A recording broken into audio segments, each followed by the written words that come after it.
वो अपने पति के प्राणों की रक्षा के लिए यमराज से भी भिड़ गई। वट सावित्री व्रत कथा।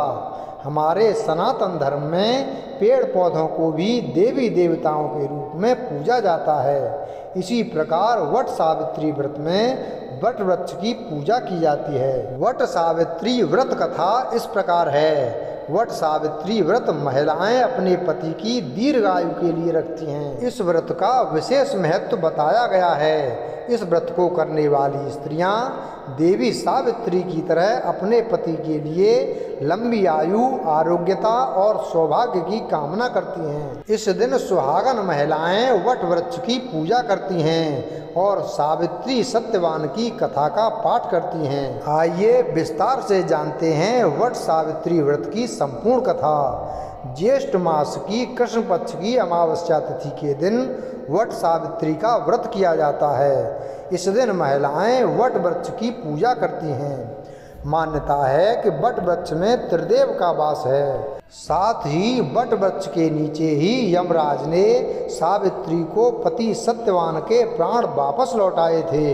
इसलिए इस दिन वट वृक्ष की पूजा और कथा का पाठ करने से महिलाओं को व्रत का पूरा फल मिलता है। एक बार देवी पार्वती ने भगवान शिव से पूछा, हे प्रभु, आप सर्वज्ञ हैं, आप मुझे वह पुण्यकारी कथा सुनाइए जो महिलाओं के लिए अत्यंत शुभ फलदायक हो, पतिव्रता धर्म को दृढ़ करने वाली हो और सौभाग्य प्रदान करने वाली हो।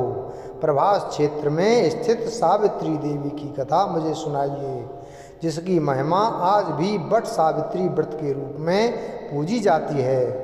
तब भगवान शिव बोले, हे पार्वती, मैं तुम्हें एक ऐसी कथा सुनाता हूँ जो महिलाओं के लिए आस्था, शक्ति और पतिव्रता धर्म की अद्भुत मिसाल है।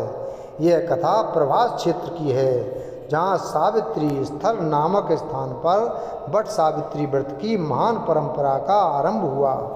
बहुत समय पहले मध्य देश में अश्वपति नामक एक प्रतापी और धर्मनिष्ठ राजा राज्य करता था।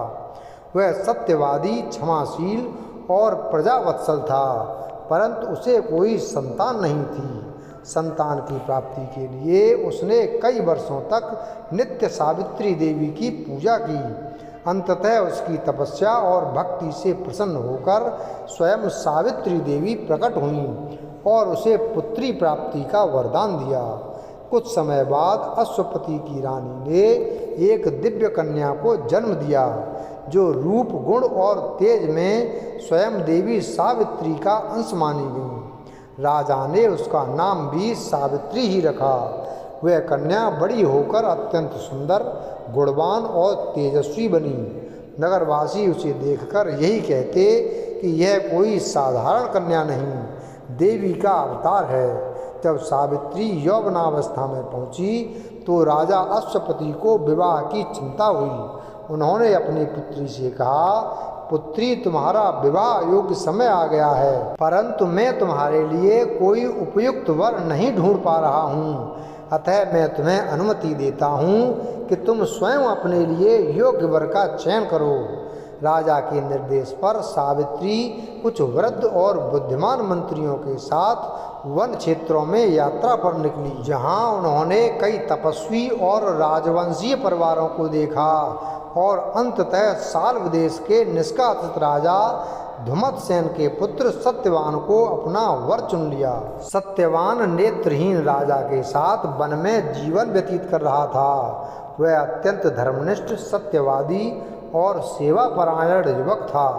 जब सावित्री अपने चयन की जानकारी लेकर लौटी तो वहाँ देवर्षि नारद पहले से ही उपस्थित थे।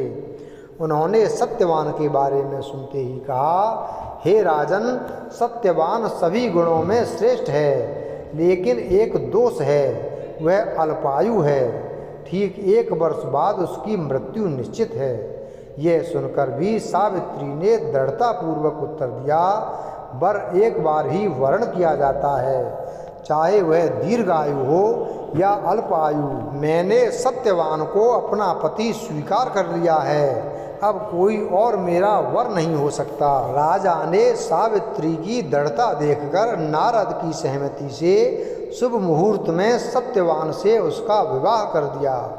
विवाह के पश्चात सावित्री पति के साथ वन में निवास करने लगी और आश्रम जीवन को अपनाया।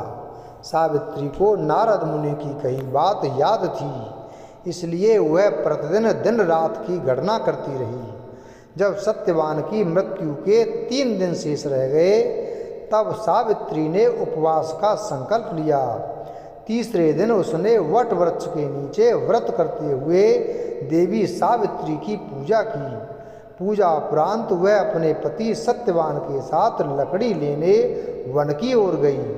वन में सत्यवान को अचानक सिर में तेज पीड़ा हुई और वह सावित्री की गोद में सिर रखकर लेट गया।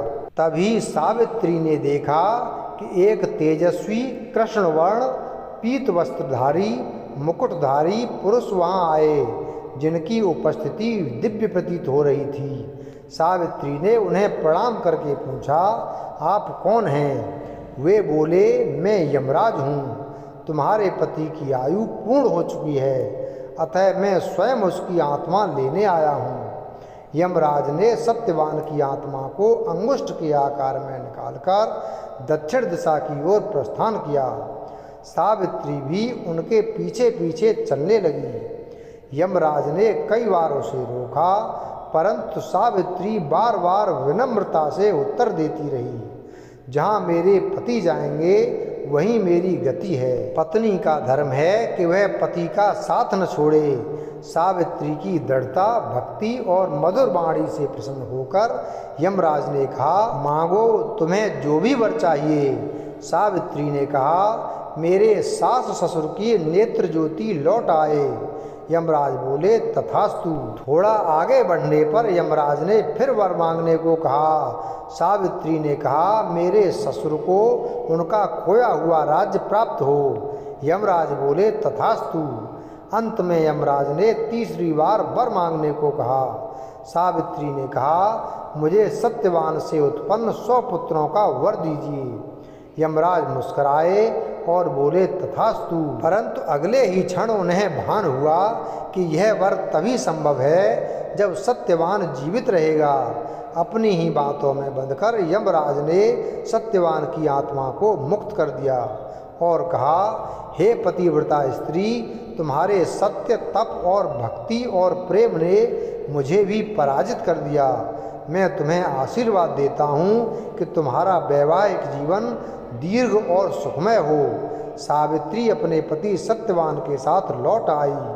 आश्रम में पहुंचने पर उन्होंने देखा कि उनके सास ससुर की आंखों की ज्योति लौट आई है और धुमतसेन को उनका राज्य भी प्राप्त हो गया है।